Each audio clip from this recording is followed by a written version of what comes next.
کذبت عاد المرسلین، جھٹلایا عاد کی قوم نے انبیاء علیہ السلام کو۔ اب قوم عاد کی طرف ایک ہی نبی بھیجے گئے علیہ الصلوۃ والسلام، حضرت ہود علیہ السلام، جن کا تذکرہ پہلے بھی گزر چکا کئی بار، لیکن یہاں پھر وہی مرسلین کا لفظ لے آئے کہ اپنے رسولوں کو جھٹلایا۔ تو اس کا مطلب یہ ہے کہ وہ سلسلہ رسالت کے ہی منکر تھے، رسولوں کو جھٹلایا تو علیہ الصلوۃ والسلام ان کو جھٹلانے کا مطلب یہ ہو گیا کہ وہ سارے کے سارے جتنے بھی رسول آ جاتے فرض کر ان کی زندگی میں جھٹلاتے ہی چلے جاتے۔ حضرت ہود علیہ السلام کو جھٹلانا ایسے ہی جیسے ساروں کو جھٹلانا، جیسے خاندان میں کوئی بڑا آدمی ہوتا ہے، کوئی سے کہتا ہے، نکال دیتا ہے، کہتا ہے صاحب آپ ہمارے گھر نہ آئیں، بچے کہتے ہیں ہم جائیں یا نہ جائیں تو یہی کہتے ہیں عقل مند، کہہ رہے تمہارے باپ کو ہی جب نکال دیا اسی سے تعلق نہیں رکھنا تو تم سے کون تعلق رکھے گا؟ اس لیے انہوں نے کہا حضرت ہود علیہ السلام کے متعلق قوم عاد نے جھٹلایا۔ اذ قال لهم اخوهم ہود، جب ان کے بھائی حضرت ہود علیہ السلام نے کہا الا تتقون، ڈرتے نہیں ہو اللہ سے، جیسے نوح علیہ السلام نے کہا تھا وہی جملہ یہاں بھی آ گیا۔ انہوں نے کہا تم اپنے عقیدے پہ غور کرو، اپنے اعمال پہ غور کرو، اللہ کی گرفت، اللہ کی طرف سے عذاب، کوئی بھی چیز آ سکتی ہے۔ انی لکم رسول امین، میں تمہارے پاس ایسا رسول آیا ہوں جو امانت دار ہوں، جو صحیح بات لے کے آیا ہوں۔ خدا نے جو چیزیں مجھے دی ہیں وہ چیزیں مکمل طور پر تم تک پہنچانے والا ہوں۔ فاتقوا اللہ واطیعون، ڈرو اللہ سے اور میری پیروی کرو۔ اس سے معلوم ہوا کہ تقوی در حقیقت آتا ہی اس وقت ہے جب نبوت کی اتباع کی جائے، کہ انہوں نے کہا اللہ سے ڈرو میری پیروی کرو، تو تقوی آئے گا زندگی میں اس وقت جب نبوت کی اتباع کی جائے۔ عقیدے میں، عمل میں، علم میں انبیاء علیہ السلام سے جتنا آدمی نسبتاً قریب ہوتا ہے نبوت کے راہ کے، اتنا ہی تقوی ہوتا ہے، کیونکہ ان کی تعلیم بنیادی طور پر دونوں عقیدے پیدا کرتی ہے۔ وہ بتاتے ہیں کہ اللہ ہر طرح تم پہ قدرت رکھتا ہے، تو آدمی ظلم کرتے ہوئے ڈرتا ہے کہ میں ظلم کروں، میرے خلاف بھی ایسی چیز ہو سکتی ہے، میرے ساتھ بھی ایسے پیش آ سکتا ہے۔ اسی لیے سورہ نساء میں اللہ نے کہا ہے اور یتیموں کا مال تقسیم کرتے ہوئے دیکھو انصاف سے کام لینا۔ وَلْيَخْشَ الَّذِينَ لَوْ تَرَكُوا، ڈرنا چاہیے لوگوں کو جو بے انصافی کرتے ہیں کہ اگر وہ خود مر جائیں اور اپنی اولاد کے ساتھ چھوڑ جائیں تو ان کی اولاد میں جب مال تقسیم ہو تو پھر کیا ہو۔ ڈرنا چاہیے ان کو جو یتیموں پہ زیادتی کرتے ہیں کہ خود مر جائیں، اپنے بچے یتیم رہ جائیں، پھر یہ کیا گمان کرتے ہیں اپنے بچوں کے بارے میں۔ اس لیے ایک یہ عقیدہ نبوت سے ملتا ہے اللہ کا، اور دوسرے وہ سکھاتے ہیں کہ تمہارے اعمال اس کے نتائج تمہیں دیکھنے پڑیں گے، بس جو عمل بھی کرتے ہو اس کا نتیجہ آئے گا، اس کا نتیجہ اللہ ہٹا دے تو ایک الگ مسئلہ ہے، مگر جو کچھ کرو گے اس کا نتیجہ بھگتو گے۔ اچھا کرو اچھے ریزلٹس آئیں گے، برا کرو گے برے ریزلٹس آئیں گے۔ یہ کبھی نہیں ہو سکتا کہ کوئی آدمی درخت تو کیکر کا لگائے اور جب فصل کے دن آئیں، جب بہار کے دن آئیں، جب اس درخت کے عروج کے دن آئیں تو وہ گلاب کے پھول وہاں سے توڑنے چلا جائے۔ جو عمل کرتا ہے اس عمل کے نتیجے میں جو چیزیں آتی ہیں بھگتنی پڑتی ہیں۔ انہوں نے کہا اللہ سے ڈرو، یہ جو تمہارا عقیدہ شرک کا ہے، وما اسألکم علیہ من اجر، میں تم سے کچھ پیسے نہیں مانگتا، میں تم سے یہ نہیں کہتا کہ اس تبلیغ پر، اس دین پر، یہ جو میں تمہارے تک دین پہنچا رہا ہوں کچھ میری مدد کر دو۔ ان اجریہ الا علی رب العالمین، میرا اجر تو بس پروردگار کے پاس ہے جو سارے جہانوں کا پالنے والا ہے، اس نے مجھے بھیجا ہے، اس کے پیغام تم تک پہنچا رہا ہوں، وہ میری ضروریات کا کفیل ہے، وہ چاہتا ہے کہ میں اس کا کام کرتا رہوں۔ وہ بات جو سورہ طٰہٰ میں گزری نا، اللہ تعالیٰ نے لا نسألک رزقا، ہم آپ سے کھانا نہیں مانگتے، ہم آپ سے روزی نہیں مانگتے، نحن نرزقک، ہم خود آپ کو دیتے ہیں۔ وہی چیز یہاں پہ حضرت ہود علیہ السلام کہہ رہے ہیں، اور انہوں نے آپ دیکھتے چلے جائیں انبیاء علیہ السلام جب ذکر کرتے ہیں شرک کا تو ساتھ ہی اس قوم کی کوئی نہ کوئی اور برائی کا بھی ذکر کرتے ہیں کہ یہ بھی چھوڑ دو۔ حضرت ابراہیم علیہ الصلوۃ والسلام کی قوم کو تو عذاب آیا نہیں، حضرت ابراہیم علیہ السلام تو کر گئے ہجرت. نوح علیہ الصلوۃ والسلام انہوں نے شرک کی بات کی، اس زمانے میں یہی چیز تھی. یہاں پہ حضرت ہود علیہ السلام کا اب جو ذکر آیا ہے تو انہوں نے یہاں سے جو چیز شروع ہو رہی ہے، اب انہوں نے شرک سے بھی منع کیا اور اس کے ساتھ ساتھ کوئی اور گناہ تھا اس سے بھی منع کیا. وہ گناہ 128 نمبر آیت میں آیا ہے، فرمایا تبنون بکل ریع، تم کیا بناتے ہو ہر ٹیلے پر. ری کا لفظ استعمال کیا ہے اور ری کہتے ہیں دو پہاڑوں کے درمیان کا راستہ، دونوں پہاڑوں کے درمیان کے جو راستے ہیں تم ان پہ بناتے ہو. اور ری کہتے ہیں ایسا نشان، ایسا جو بہت ابھرا ہوا ہو، بہت واضح ہو. ری النبات، بیلیں، وہ سبزیاں جو اوپر کو چڑھ جاتی ہیں. تو فرمایا انہوں نے کہ کیا تم بناتے ہو رین ہر ایک ٹیلے پر، آیتن ایک نشان ایسا، تابسون کھیلنے کے لیے، فضول ایک نشان بنا دیتے ہو، بڑے بڑے گنبد اور ایسی چیزیں تعمیر کرتے ہو. اس زمانے میں انہوں نے کوئی عمارت ایسی بنائی تھی جو کہتے ہیں کہ یمن میں اب بھی محفوظ ہے، اور 200 گز بلند اسے بنا دیا. اتنی بلند ٹاور تعمیر کر دیا، اس کو کچھ فائدہ نہیں. تو کوئی فائدے کی چیز ہو، تم اس طرح کی چیزیں بناؤ، پیسہ جو خرچ ہو رہا ہے، مال اور جو چیزیں لگ رہی ہیں، تو بلا ضرورت اتنی بلند و بالا چیزیں بنانے کی ضرورت کیا ہے؟ اسی لیے آدمی جو بات کرے یا جو کام کرے جس کی ضرورت نہ ہو وہ اس تابسون میں داخل ہے. بہت سی باتیں ایسی ہوتی ہیں جن کی ضرورت نہیں ہوتی، مذاق اڑاتا ہے کوئی، غیبت کرتا ہے، ان باتوں کی کیا ضرورت ہے؟ وہ اس میں بھی شامل ہے. تابسون کھیلنے کی چیزیں، تابسون ایسی چیزیں جن کی مذمت کی جائے، ایسی چیزیں جن کا کچھ فائدہ نہیں ہے. اسی لیے آپ دیکھیے شکار اچھی چیز ہے. رسول اللہ صلی اللہ علیہ وسلم نے، صحابہ رضی اللہ عنہ نے کیا، کچھ نے نہیں فرمایا. خرگوش پیش کیا گیا شکار کر کے، حضور اقدس صلی اللہ علیہ وسلم نے کھایا. ساری چیزیں آتی ہیں. منع کیا اور فرمایا جہنم میں چلا گیا ایک آدمی چڑیا کے مارنے پہ، اور اس چڑیا نے اللہ سے شکایت کر دی. نسائی میں آتا ہے چڑیا نے کہا اللہ نہ تو اس نے میرے گوشت کا کچھ کیا کہ مجھے کھا جاتا، نہ اس کا کوئی اور مقصد تھا، خام خواہ میں مجھے مار دیا. تو فضول کام ہوا نا. چلتے چلتے جنگل میں سے گزر رہے تھے، کہیں سے پتھر اٹھایا اور ایک چڑیا کو مار دیا. چلو وہ مر گئی، بھی کس خیال میں ہو؟ یہ ہے بے فکری. چلتے چلتے گھونسلہ دے گا کسی جانور کا اور زور سے ٹہنی کو ہلایا، انڈے ٹوٹ گئے. بے فکری ہے نا. اس کے نزدیک اس فعل پر کوئی نتیجہ ہی نہیں مرتب ہوتا. اور رسول اللہ صلی اللہ علیہ وسلم چڑیا نے اللہ کے حضور شکایت کر دی. اس نے کہا اللہ کے رسول، اللہ تعالیٰ سے عرض کیا کہ اللہ نہ اس نے میرا گوشت کھایا اور نہ کوئی اور اس کا مقصد تھا، پھر اس نے مجھے کیوں مار دیا؟ تو رسول اللہ صلی اللہ علیہ وسلم نے ان چیزوں پر سختی فرمائی کہ فضول کاموں سے اپنے آپ کو روکا جائے. وہاں بھی آ گیا تھا 18ویں پارے کے آغاز میں والذین ھم عن اللغو معرضون، وہ ہمارے بندے جو فضول کاموں سے اپنے آپ کو باز رکھتے ہیں.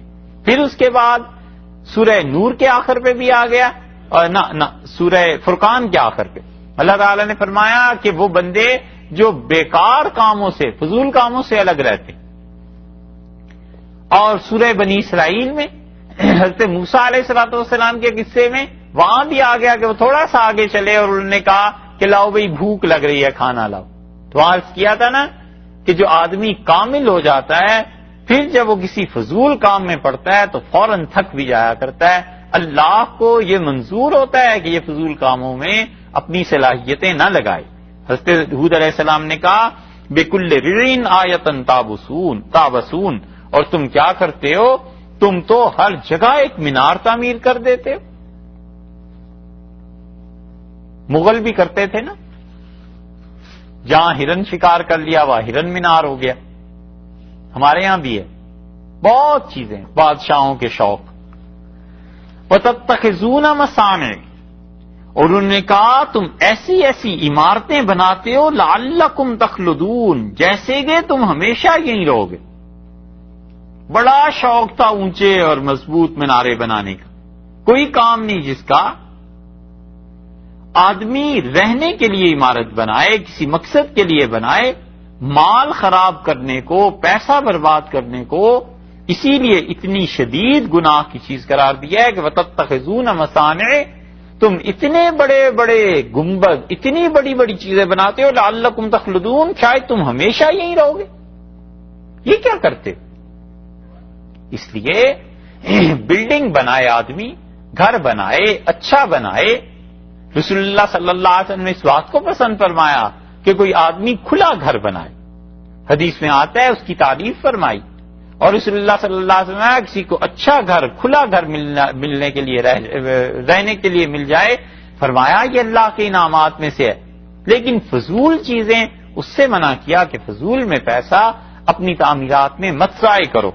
انہوں نے کہا تتخذون مصانع، اتنے بڑے بڑے مینار اور گھر بناتے ہو لعلکم تخلدون، جیسے تم نے ہمیشہ یہاں رہنا ہے۔ وَإِذَا بَطَشْتُمْ، اور اس کے ساتھ ساتھ یہ دیکھا شرک تو جرم تھا ہی تھا، اس کے ساتھ ساتھ ایک اور جرم بتا دیا اب، وَإِذَا بَطَشْتُمْ، اور جب تم کسی کو پکڑتے ہو، بطشتم جبارین، تو تم اس پہ پنجہ مارتے ہو ظلم کا۔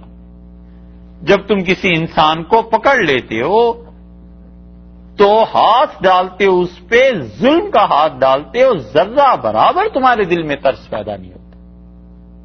ایسے کرتے ہو جیسے کہ سارا اختیار تمہارا ہو گیا، نہ کرو ایسے۔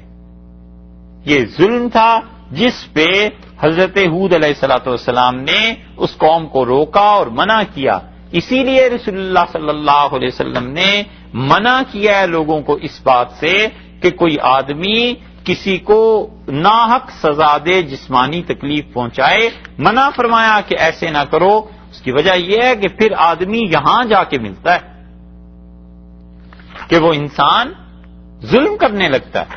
حضرت ہود علیہ السلام نے یہ دوسرا گناہ ان کا گنا ہے، اور رسول اللہ صلی اللہ علیہ وسلم نے بچوں کے متعلق کہا کہ ان کو نماز پہ اگر مارا جائے گا 10 سال کی عمر میں تو بھی، فرمایا جب 10 سال کے ہو جائیں مار کے نماز پڑھاؤ۔ فقہا کہتے ہیں بچے کو چہرے پر نہ مارے، ایسے نہ مارے کہ اس کے جسم پہ داغ پڑ جائے، منع کیا اس چیز سے۔ حضرت عبداللہ ابن عمر رضی اللہ عنہ کی روایت بخاری میں آتی ہے کہ رسول اللہ صلی اللہ علیہ وسلم نے چہرے پہ مارنے سے منع کیا۔ اس حدیث کو بخاری کے حوالے سے اور مسند احمد کے حوالے سے لکھ کے نا، یہ جتنی دنیا میں مائیں بن جاتی ہیں انہیں ای میل کرنی چاہیے کہ ذرا احتیاط نہیں کرتی، اور بچے ان کے جب بڑے ہوتے ہیں تو پکڑ کے منہ پہ تڑاخ تڑاخ تھپڑ مارتی، ٹیچرز بھی ایسے کرتی ہیں اسکولوں میں۔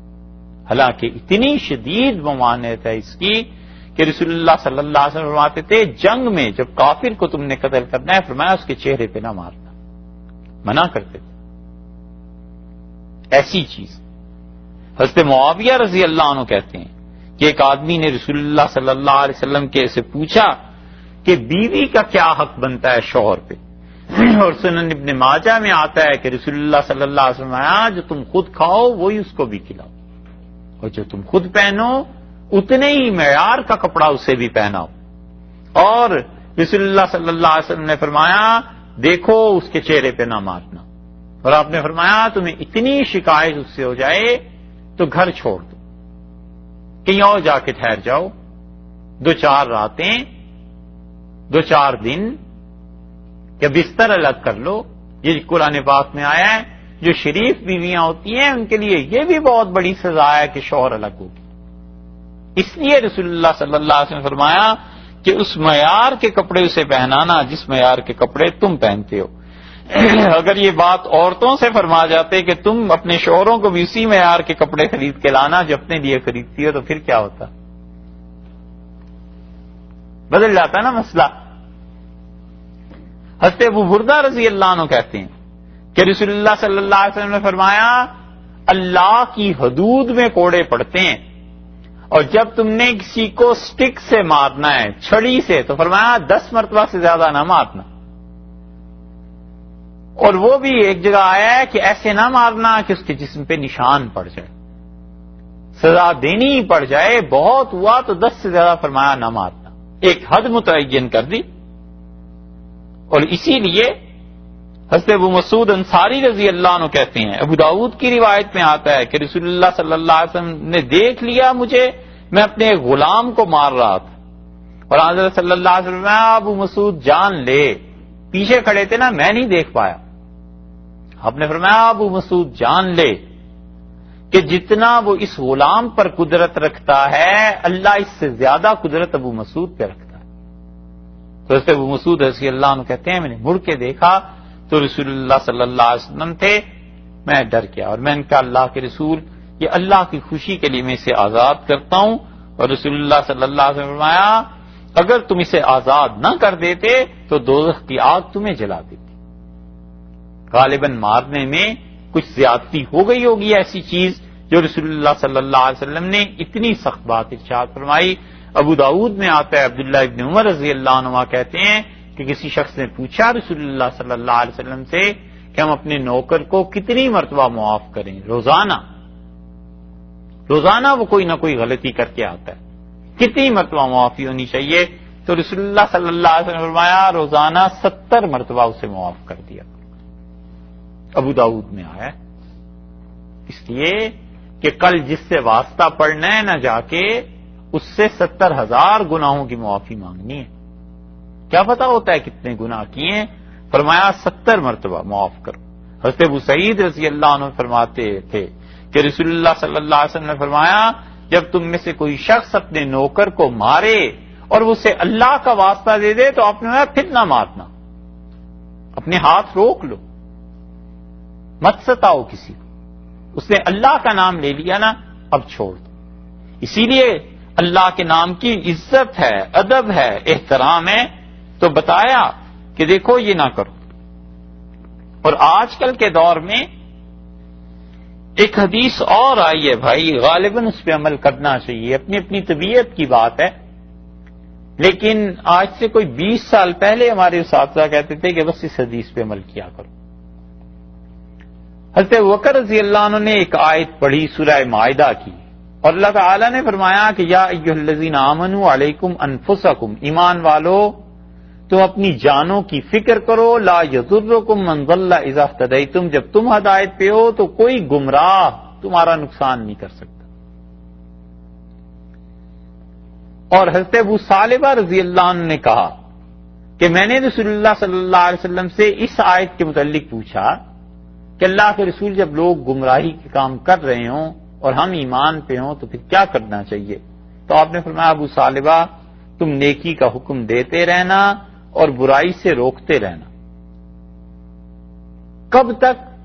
فرمایا جب تک وہ زمانہ آ جائے کہ تم دیکھو بخل کی اطاعت کی جا رہی ہے، لوگ اپنا مال اللہ کی راہ میں اب خرچ نہیں کرتے، چھپاتے ہیں، اور اپنے نفس کی پیروی کی جا رہی ہے، اور دنیا کو اتنی ترجیح دے رہے ہیں کہ ہر آدمی اپنی رائے پر مر مٹا ہے.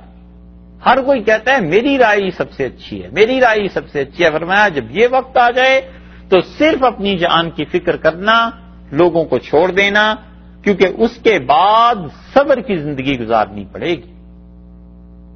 یعنی ایسا جب وقت آ جائے گا تو خود اپنے گھر میں، خاندان میں، معاشرے میں 20 چیزیں دیکھ کے تکلیف ہوگی، اور تم نے صبر کرنا ہے. اور رسول اللہ صلی اللہ علیہ وسلم صبر بھی کوئی تھوڑا سا نہیں، وہ تو ایسے ہے صبر کے دنوں میں جیسے اپنے ہاتھوں میں تم نے انگارے تھام لیوں جیتے جی، اتنی تکلیف اٹھانی پڑے گی. فرمایا بس چپ کر جاؤ. اور عمل کرنے والے کو آپ نے فرمایا 50 گنا زیادہ ثواب اللہ دے گا. اس لیے اب دور ہمارے اساتذہ کہتے تھے ایسے ہی آ گیا ہے، ہر آدمی اپنی رائے پہ مر مٹتا ہے. وہ کہتے تھے زیادہ نصیحتیں نہ کرو، بس 1 مرتبہ 2 مرتبہ سمجھا دیا کہ یہ گناہ ہے، یہ نیکی ہے، اس کے بعد چپ کر کے الگ ہو جاؤ. اگر شوہر سے بیوی کہے گی تو 4 مرتبہ اسے غصہ آئے گا، گھر کا ماحول خراب ہو جائے گا.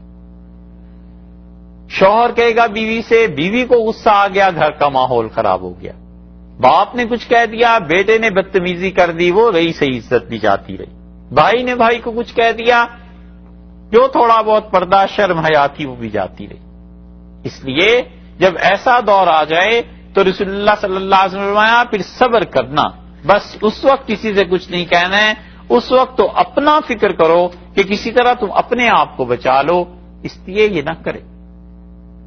بہت سی خواتین شوہروں کو نماز کی کہتی رہتی ہیں کہ نماز پڑھو نماز پڑھو، اور ہم سے کئی مرتبہ مسئلہ لکھ کے پوچھتی ہیں، پاکستان میں خط آتے ہیں، ہم کہتے ہیں بیوی ایک مرتبہ سمجھا دیا نا، اللہ نے آپ سے زیادہ قرآن میں کہا ہے، اسے بھی سمجھا، چھوڑو اب نہ کہو زیادہ. کیوں گھر کا ماحول خراب کرنا ہے؟ اپنی نماز پڑھتی رہو، اس کو جب عقل آئے گی پڑھے گا، نہیں آئے گی نہیں پڑھے گا.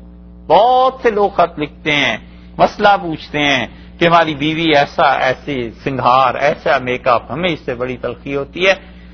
ہم کہتے ہیں اب صبر کے گھونٹ بھرو، بس چپ رہو، نہ زیادہ اس باتوں پہ بحث کرو، وگرنہ گھر کا ماحول خراب ہو جائے گا، اس کا اثر اولاد پہ پڑے گا، محلے پہ پڑے گا، اور زندگی خراب کر لیتا ہے آدمی.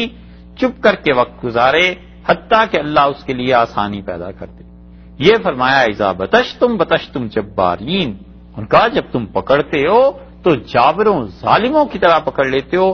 فاتقوا اللہ، ڈرو اللہ سے، واتیون، میری پیروی کرو، میری بات مانو. یہ دو گناہ ان کو چھوڑ دو، یہ بڑے بڑی عمارتیں بلڈنگز جو بناتے ہو ان کو چھوڑ دو، لوگوں پر رحم کرو، لوگوں کو جینے دو، یہ ظلم نہ کرو. اور اس کے ساتھ ساتھ شرک. واتقوا الذی، ڈرو اللہ سے، امدکم، جس نے کیا کیا ہے، امدکم، تمہیں اللہ نے پہنچا دیا ہے، اللہ تعالیٰ نے تمہیں بہت طول دے دیا ہے، بما تعلمون، جیسے کہ جو کچھ تم جانتے ہو اللہ نے تمہیں ڈھیل دی ہوئی، اللہ تعالیٰ نے تمہارے لیے عمریں دراز کر دی، بڑی مدت گزر گئی ہے، اللہ نے تمہیں نہیں پکڑا. اللہ کی اس ڈھیل پر مغرور نہ ہو جاؤ. سعدی نے کہا ہے نا، تو مشو مغرور برحل میں خدا. اللہ کسی کو ڈھیل جب دے دے تو اسے خوش نہیں ہونا چاہیے کہ میں اچھے دن گزار رہا ہوں. اللہ حلیم ہے، جب پکڑتا ہے تو بڑی سخت گرفت ہوتی ہے. اس لیے حضرت ہود علیہ الصلوۃ والسلام نے اپنی قوم کو سمجھایا. انہوں نے کہا دیکھو اللہ نے تمہیں بہت عرصے سے چھوڑا ہوا ہے. حضرت علی رضی اللہ عنہ کہتے تھے من وسع علیہ دنیا ہو، جس کو اللہ دنیا بہت زیادہ دے دے، ولم یعلم انہ قد مکر بہ، اور وہ اس بات کو نہ سمجھ پائے کہ یہ تو مجھے ڈھیل ملی ہوئی ہے، یہ تو مجھے مہلت دی گئی ہے. ولم یعلم انہ قد مکر بہ، یہ اس کی آزمائش ہے. فہو مخدوع عن عقلہ، تو ہمارے حساب سے تو وہ عقل سے فارغ ہے. جب ڈھیل مل جائے توبہ کرے، اللہ سے معافی مانگتا رہے، اور معافی گناہ سے ہی نہیں، نیکی کر کے بھی اللہ سے معافی مانگے کہ اللہ یہ نیکی جسے میں نیکی سمجھتا ہوں یہ تو جب بنے جب تو اس پہ مہر لگا دے کہ یہ نیکی. نوٹ لیے پھرتے رہیں، اور گورنمنٹ کی سٹیمپ نہیں لگی ہوئی، بینک نے ایشو نہیں کیا، تو جعلی نوٹ 10,000 بنا لے، پکڑا جائے گا. حکومت کو جب پتا چلے گا گرفت ہوگی. وہ تو اس دن نوٹ بنا جس دن گورنمنٹ کے بینک نے ایشو کیا کہ ہاں جی یہ ہے آپ کا ڈالر، یہ ہے نوٹ، یہ ہے کرنسی. تو آدمی کتنی نیکیوں کو خود سمجھتا ہے نیکی، مگر نیکی تو جب ہو جب اللہ کہے کہ یہ نیکی ہے. اس لیے نیکی پہ بھی توبہ کرتا رہے کہ اللہ میں یہ سمجھتا ہوں باقی تیری بارگاہ میں پیش کرنے کے قابل میرا تو کوئی عمل ایسا ہے نہیں. یہی عافیت کی بات. امدکم بنعام، اللہ تعالیٰ نے تمہیں جو ڈھیل دے دی ہے، اللہ تعالیٰ نے جو چیز تمہیں پہنچائی ہے، بے انعام، مویشی، چوپائے، وہ بنین، بیٹے اللہ نے دیے، کیونکہ بیٹوں سے آدمی سمجھتا ہے اس کی طاقت ہے، قوت ہے، تو انہوں نے اللہ کے اس لیے انعام کے طور پر گنا. وجنات وعیون، اور تمہیں خدا نے باغات دیے ہیں، بڑے بڑے چشمے تمہیں ملے ہیں. انی اخاف علیکم، میں ڈرتا ہوں اس بات سے تم پر کہ عذاب یوم عظیم، ایسے نہ ہو کہ خدا کا عذاب تمہیں اپنی پکڑ میں لے لے، خدا کا عذاب تم پر آ جائے، کہیں ایسے نہ ہو جائے. جہاں یہ رہتے تھے وہاں پر بہت سے چشمے تھے، اور یہ عراق کا علاقہ، ایران کی جو سرحدیں عراق سے ملتی ہیں اور جو بحری علاقے ان کے آپس میں ملتے ہیں، یہاں پر یہ ساری قوم آباد تھی، اور یمن سے لے کے پرشیا تک، ایران تک یہ پوری قوم پھیلی ہوئی تھی ہود علیہ الصلوۃ والسلام کی۔ انہوں نے اسی لیے ذکر کیا کہ باغات کو دیکھو، چشموں کو دیکھو، مویشیوں کو دیکھو، بیٹوں کو دیکھو، اتنا کچھ اللہ نے دیا ہے۔ انی اخاف علیکم، میں ڈرتا ہوں تمہارے لیے عذاب یوم عظیم، اللہ کا ایسا عذاب آ جائے جو بہت شدید دن ہوگا، آفت کا دن، یعنی خدا کی یہ مسلسل نافرمانی کہیں تمہیں لے نہ ڈوبے، کہیں ایسے نہ ہو خدا کی پکڑ میں آ جاؤ۔ قالو، لوگ بولے قوم والے، ان کا سواء علینا، ہمارے لیے برابر ہے، اوعظتا، آپ ہمیں نصیحت کریں، ام لم تکم من الواعظین، یا تو نہ ہو من الواعظین، نصیحت کرنے والوں میں سے۔ آپ ہم کو برابر ہے، تو نصیحت کرے یا نصیحت کرنے والا نہ بن، ہمیں سب برابر ہیں، ہم نے بات اب ماننی نہیں۔ یہ ہے چیز، جب آدمی ڈھیٹ ہو جائے نا، پھر اس کا کیا ہے؟ امام ابو حنیفہ رحمۃ اللہ علیہ کا ایک بہت شدید مخالف تھا، امام صاحب رحمۃ اللہ علیہ جا رہے تھے، اس کو مخالف کو کیا سوجی، اس نے دیکھا حضرت آ رہے ہیں دور سے، کپڑے اتارے اور گلی میں ننگا ہو کے کھڑا ہو گیا۔ تو امام صاحب رحمۃ اللہ نے آنکھیں بند کر لیں، تو اس نے آواز کسی اور کہنے لگا ابو حنیفہ کب سے اندھے ہو گئے ہو؟ تو امام صاحب نے فرمایا جب سے تم بے شرم ہو گئے۔ یہی ہوتا ہے پھر جب کوئی آدمی ڈھیٹ بن جائے تب اس کا کیا علاج؟ اس لیے حدیث میں آیا ہے کہ اذا لم تستحی، جب کسی آدمی کو شرم نہ رہے، فاصنع ما شئت، فرمایا جو چاہے کرو۔ اور رسول اللہ صلی اللہ علیہ وسلم فرمایا حکمت کی باتیں جو مجھے پچھلے انبیاء علیہ السلام سے پہنچی ہیں، ان میں سے یہ کہ جب کسی انسان کی شرم اتر جائے، حیا نہ رہے اس میں، پھر وہ جو چاہے کرے، پھر اسے کون روک سکتا ہے؟ اس لیے انہوں نے کہا یہ حیا اتری بھی ہے نا، اوعظتا ام لم تکن من الواعظ، کیا تو نصیحت کر نہ کر، ہمارے لیے سب برابر ہے۔ ان ھذا، یہ آپ کی باتیں کچھ نہیں ہیں، الا خلق الاولین، مگر پچھلے لوگ یہ باتیں کہتے آئے۔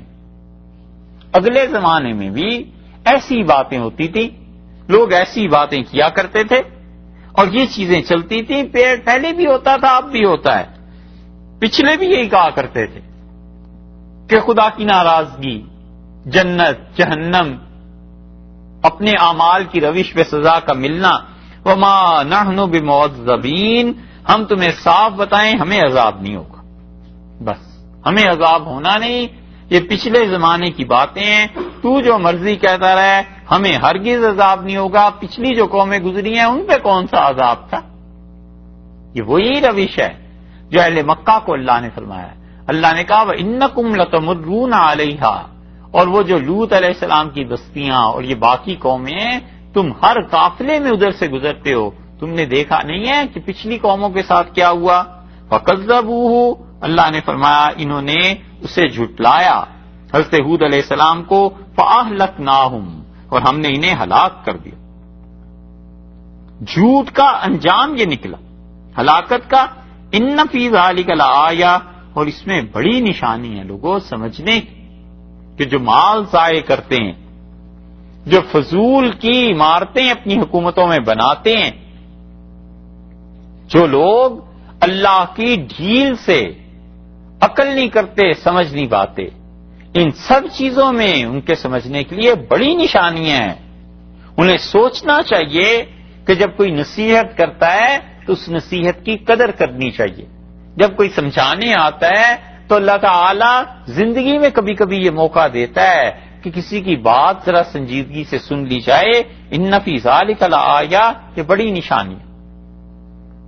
اللہ کسی شخص، فرد اور قوم کو عذاب نہیں دیتا جب تک کہ نصیحت کی بات اس تک پہنچا نہ دے۔ کبھی کبھی کوئی بچہ آتا ہے گھر میں اور ایسی بات کرتا ہے کہ آدمی سوچے نصیحت کا پیغام ہوتا ہے۔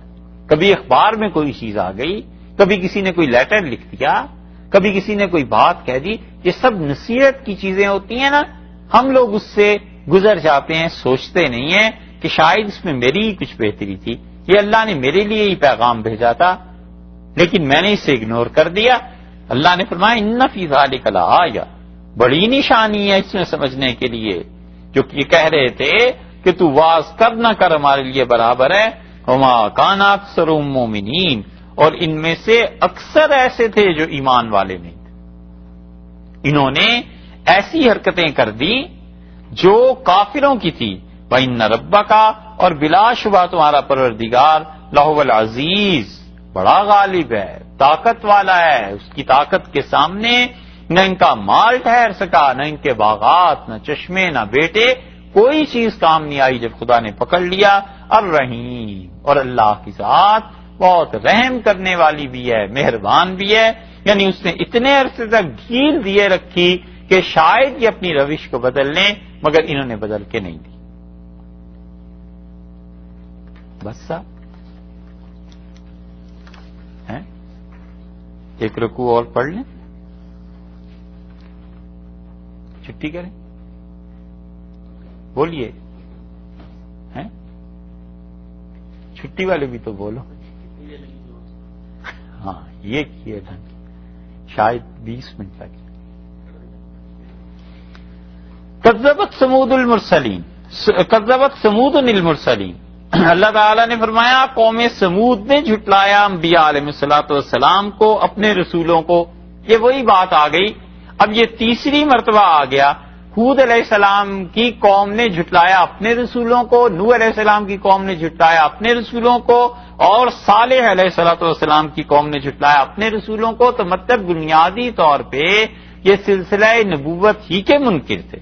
اذ قال لهم اخوهم صالح، جب ان کے بھائی حضرت صالح علیہ السلام نے کہا الا تتقون، خدا کا خوف نہیں، اللہ سے ڈرتے نہیں ہو، یہ جو نظام تمہاری زندگی کا ہے اسے تبدیل کرو، تقوی اختیار کرو، اچھائی کو اختیار کرو، اپنی زندگی پر غور کرو کیسے گزر رہی ہے، اور جو پھر میں تمہیں بتاؤں اس کے مطابق گزارو۔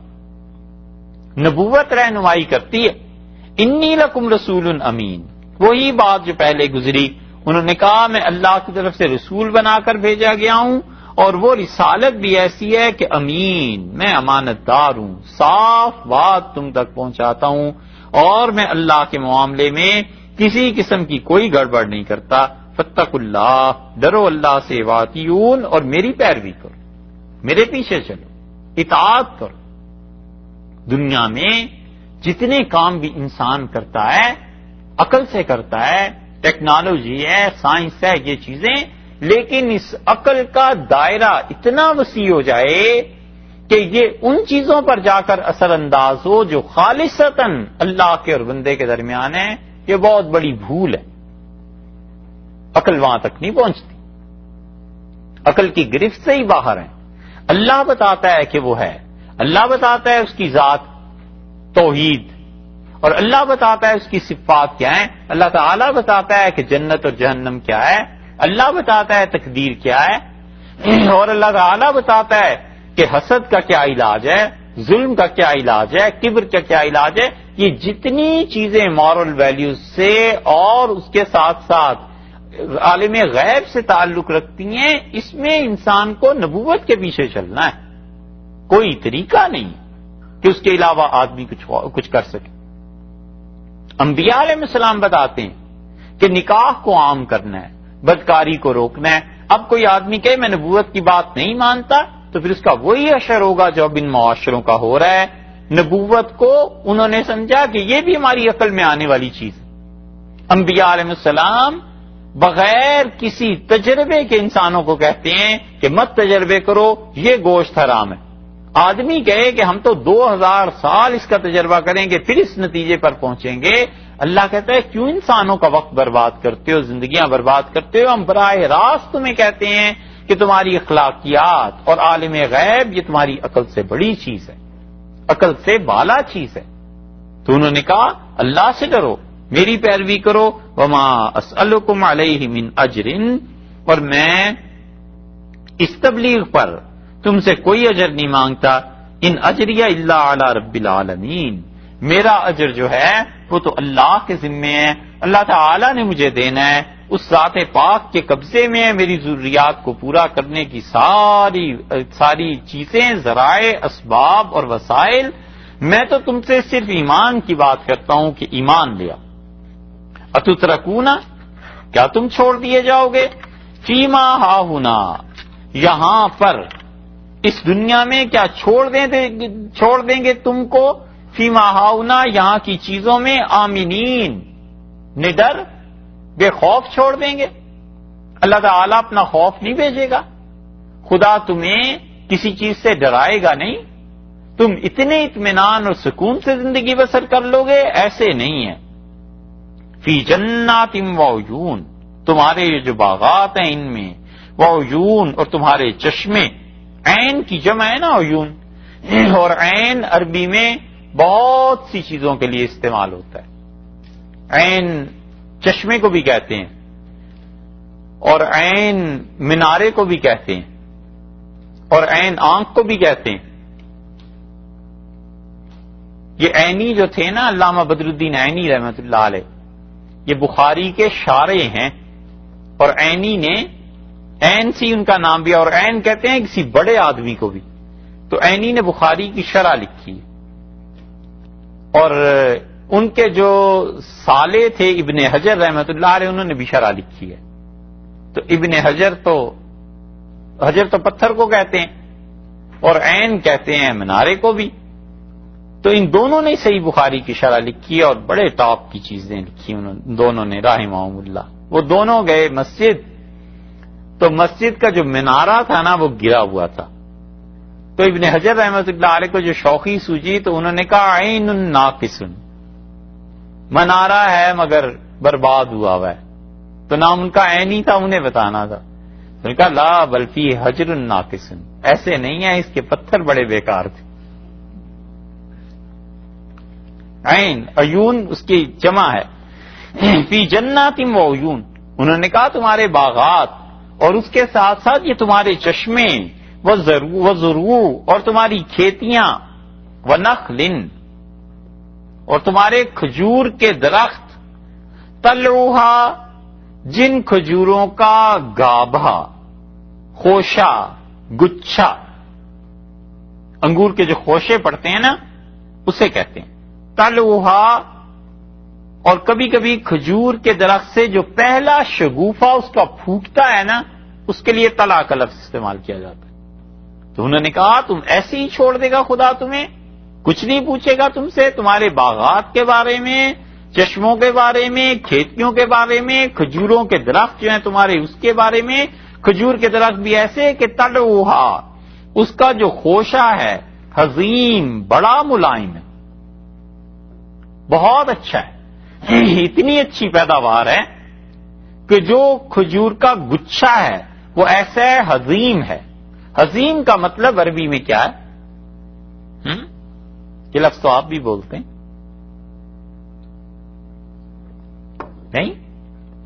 نہیں بولتے؟ اچھا، حزیم کہتے ہیں نرم چیز کو، پتلی چیز کو، اور حزیم استعمال ہوتا ہے کمزور کے لیے بھی، اور اسی معنی میں حزیم کہتے ہیں توڑنے کو، کچلنے کو۔ تو میدا جو ہے یہ حزیم ہوتا ہے، ہضم کا کام کرتا ہے، ہاضمہ ہے نا، بولتے نہیں؟ یہ حزیم وہی لفظ طلوع حزیم۔ انہوں نے کہا اتنے نرم اور ملائم اس کے گچھے پڑتے ہیں کھجوروں کے، اتنی اچھی پیداوار، تم کیا سمجھتے ہو تمہیں خدا ایسے ہی چھوڑ دے گا؟ اتنے کچھ انعام جو اس نے کیے ہیں تو وہ پوچھے گا نہیں کہ میں نے کیا کیا چیزیں دی تھی؟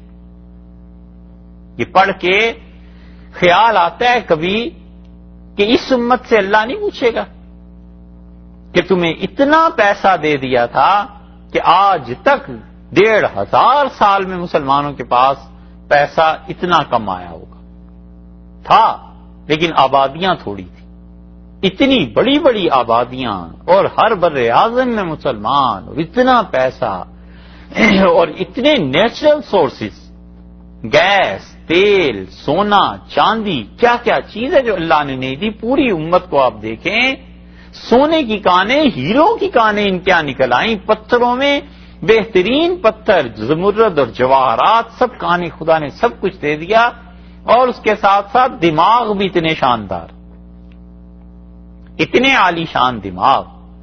اور ان کے ملکوں میں خدا کا تیسرا انعام دیکھو اتنا بڑا، ان کے موسم، چار موسم. یہاں تو کئی علاقے سردی پڑتی ہے، آدمی باہر نہیں نکل سکتا، گرمی پڑتی ہے تو وہ اس غضب کی، وہاں موسم ایسے زبردست دے دیے اللہ نے. تو جس امت پہ اتنا کچھ خدا نے کرم کیا ہے، وہ نہیں پوچھے گا کہ تم کیا کر رہے تھے. یہاں پہ حضرت صالح علیہ السلام نے کہا، انہوں نے کہا اللہ نے یہ سب کچھ تمہیں دیا ہے. وَتَنْحِتُونَ مِنَ الْجِبَالِ، اور یہ جو اتنا ذکر ہوا نا کہ کھجوروں کے یہ گچھے اور اتنی اچھی کھجور، یہ اس لیے بھی کہ یہ خلیج فارس کے یہ بھی ساحل پر تھے، اور جہاں عراق اور عرب کی سرحدیں ملتی ہیں اس سے ذرا سا دور یہ لوگ بھی رہتے تھے. باغات تھے بڑے بڑے، پانی تھا، سب چیزیں تھیں. اللہ تعالیٰ نے وَتَنْحِتُونَ مِنَ الْجِبَالِ بُيُوتًا فَارِهِينَ، اور انہی کا ایک گروہ وہ بھی تھا جو وہاں بھی رہتے تھے یہ لوگ، یہ تبوک میں تو دور تک پھیلے ہوئے تھے. تبوک میں تو انہوں نے پہاڑ ہے نا، پہاڑوں کو تلاشا ہوا ہے. رسول اللہ صلی اللہ علیہ وسلم اس بستی سے گزرے تھے.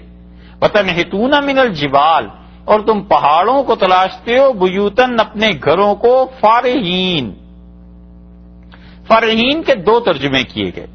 فارہین کا ایک ترجمہ تو یہ کیا گیا کہ تکلف سے، بہت مہارت سے تم پہاڑوں کو کاٹتے ہو اور پہاڑوں کے درمیان اپنے گھر بناتے ہو. ان کے گھر معلوم ہے کیسے بنتے تھے؟ پورا پہاڑ ہے نا، نقشہ بنا لیا کہ اس میں سے یہ اتنا پتھر نکال دیں تو باقی پورا کمرہ بن جائے گا. تعمیر نہیں کرتے تھے، تراشتے تھے. پتھر نکال لیے، پورا کمرہ بن گیا. اس کے بعد اس کا دروازہ اتنا تلاش دیا، پھر اس سے اندر گھسے، پھر پیچھے سے پورا خالی کر لیا، پھر دوسرا کمرہ بن گیا. اسی طرح چلتے چلتے ایسے ایسے محلات بناتے تھے کہ کہتے ہیں اب بھی آثار قدیمہ والے کہ وہاں ایسے ایسے پہاڑ ہیں جن میں 900 کمرے. کتنی مدتوں میں یہ بنے ہوں گے، کیسے لوگ ہوں گے. اللہ نے کہا جب ہم نے انہیں مارا تو زمین پہ مرے پڑے تھے لاشیں ان کی، ایسے جیسے کھجور کے تنے کاٹ کر پھینک دیے جاتے. اتنے لمبے چوڑے، اتنے کام کرنے والے. انہوں نے کہا وَتَنْحِتُونَ مِنَ الْجِبَالِ بُيُوتًا، تم اپنے گھروں کو بناتے ہو فارہین، بہت مہارت سے. دوسرا ترجمہ یہ کیا گیا ہے کہ فارہین تکبر سے، غرور سے بناتے ہو. فاتقوا اللہ، ڈرو اللہ سے، وَأَطِیعُونَ، اور میری پیروی کرو. وَلَا تُطِیعُوا، اور مت چلو امر المسرفین، ان کے بات پر جو حد سے بڑے ہوں. یعنی قوم کے وہ لوگ، وہ امیر، وہ رؤساء جو مشرک بھی تھے اور شرک کو بھی پھیلاتے تھے، ان کے پیچھے نہ چلو. یہ شرک بھی پھیلاتے ہیں اور کیا کرتے ہیں؟ الذین یفسدون فی الارض، جو زمین پر فساد مچاتے ہیں. بڑا جامع لفظ حضرت صالح علیہ السلام نے ارشاد فرمایا، سارے فساد اس کے ضمن میں آ گئے. سود خوری، شراب، رشوت، خیانت، حسد، جتنی برائیاں ہیں اخلاقی اعتبار سے بھی اور عقیدے کے اعتبار سے بھی اور عمل اور فعل کے اعتبار سے بھی سب آ گئیں کہ یہ جو تمہارے امیر ہیں، تمہارے شہروں کے جو حاکم ہیں، یہ فساد مچاتے ہیں دنیا میں. ولا یصلحون، اور کام ستھرے نہیں کرتے، سنوارتے نہیں.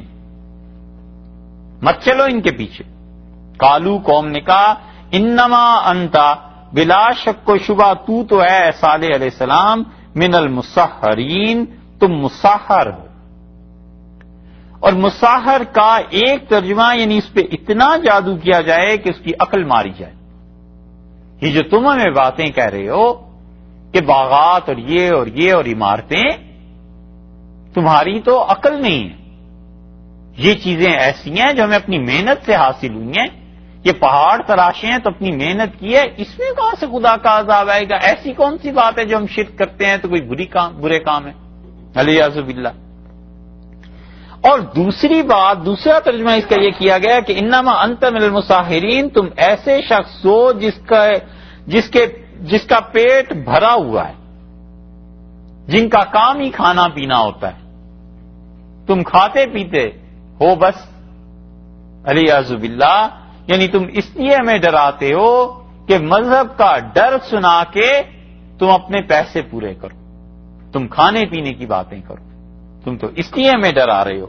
تو مصاحب کا ترجمہ ایک یہ بھی ہے کہ وہ شخص جس کے پیٹ کے اوپر کا حصہ بھرا ہوا ہو، کھانے پینے والا، تو یہ انہوں نے الزام لگایا ان پہ کہ یہ سارا علیہ باللہ مذہب کا ڈھونگ اس لیے ہے کہ تم اپنی پیٹ کی پوجا کرو۔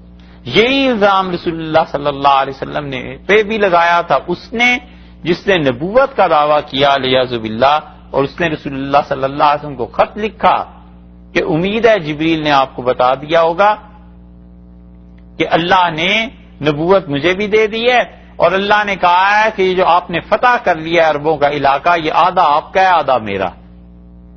وہ بے وقوف بھی یہی سمجھا کہ رسول اللہ صلی اللہ علیہ وسلم کی ساری محنت اور جدوجہد اس لیے تھی کہ عربوں کے بادشاہ بن جائے، اور آپ نے اس خط کو پڑھا اور اس قاصد سے کہا کہ اگر قاصدوں کا قتل جائز ہوتا تو میں تیری گردن اڑوا دیتا، کیوں اس کو لے کے آئے؟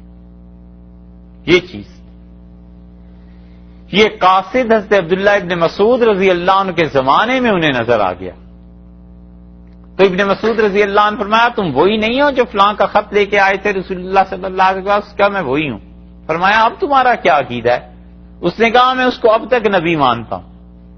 تو ابن مسعود رضی اللہ عنہ نے پکڑا اور کہا اس کی گردن اتارو۔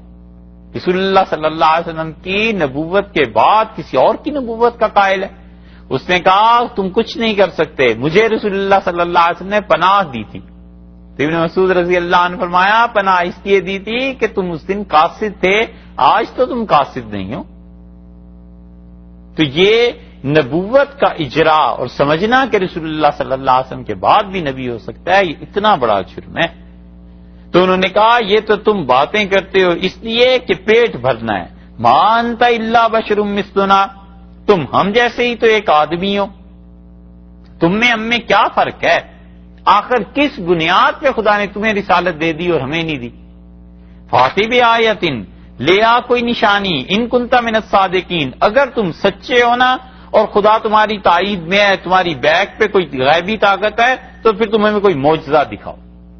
قال ھذہ ناقۃ، حضرت صالح علیہ السلام نے کہا یہ ہے اونٹنی، اور ہوا یہ کہ جو سامنے پہاڑ تھا دوسری جگہ پہ آیا، بلکہ اس کو تو آپ پہلے پڑھ ہی چکے ہیں کہ انہوں نے کہا اس پہاڑ سے اونٹنی پیدا ہو جائے، تو سالڈ پتھر کا پہاڑ اور اس سے یک بیک وہ پھٹا اور ایک اونٹنی نکل آئی۔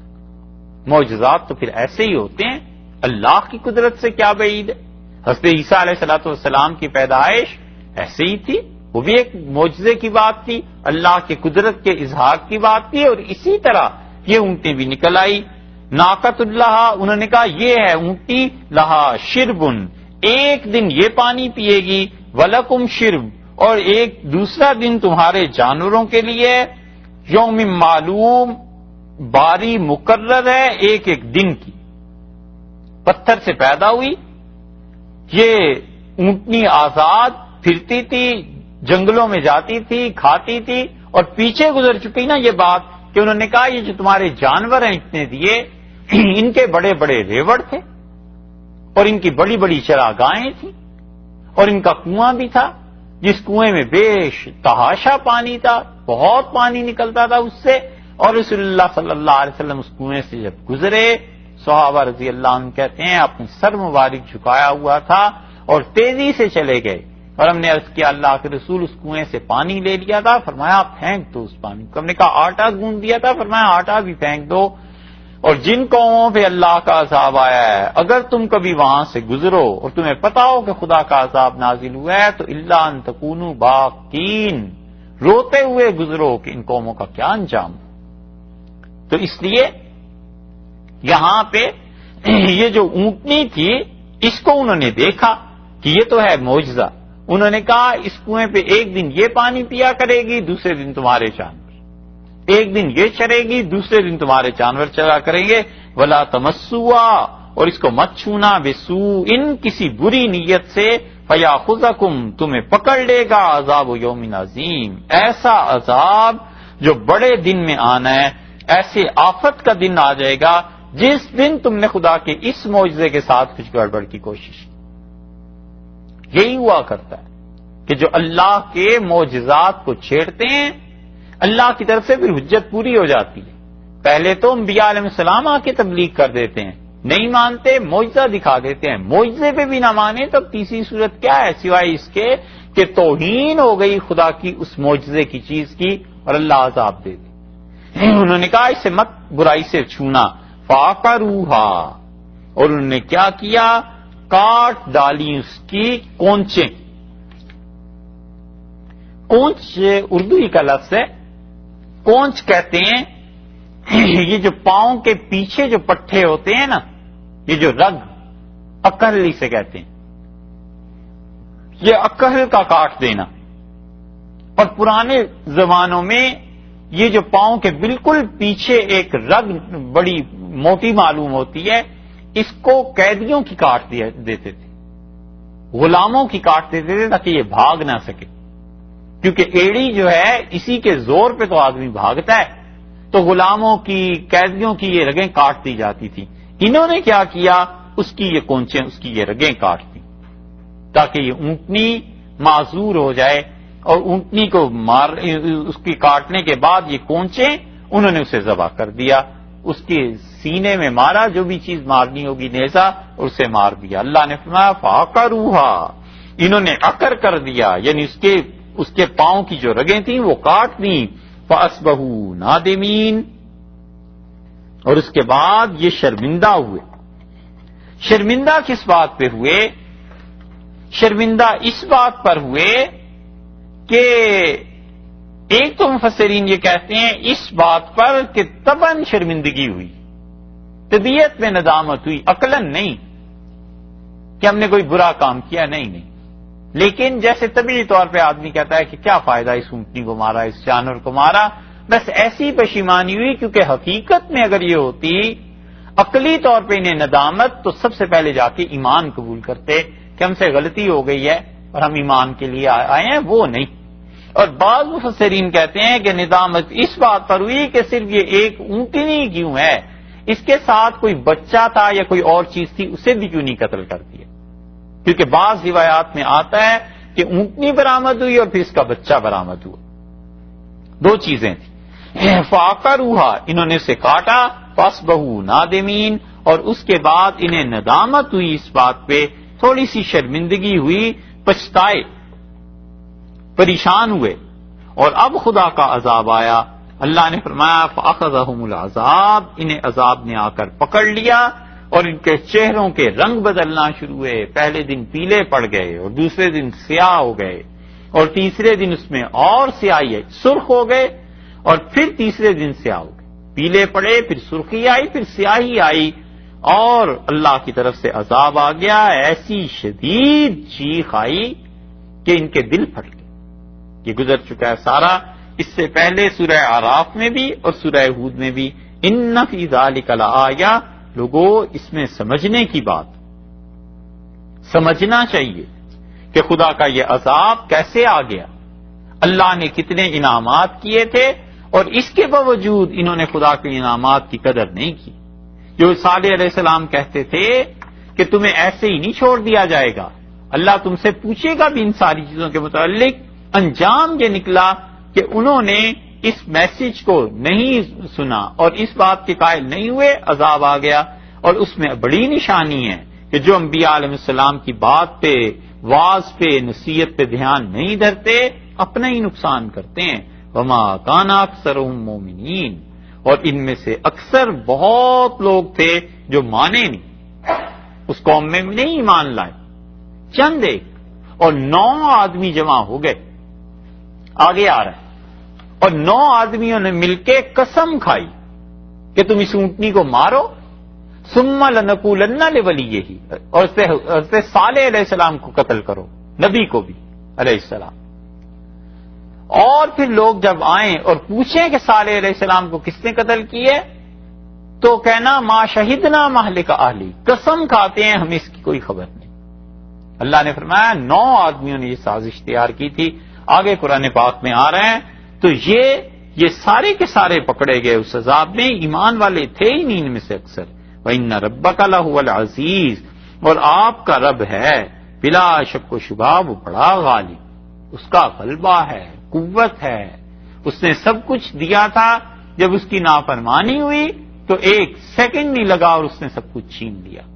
کئی سالوں تک آباد رکھا اور 3 دن میں سب بربادیاں ہو گئیں. الرحیم، اور رحم کرنے والا ہے، مہربانی کی، اتنا عرصہ دے دیا کہ شاید رجوع کریں، مگر انہوں نے خود اپنے اعمال سے اپنے آپ کو عذاب کا مورد اور مستحق ٹھہرا دیا.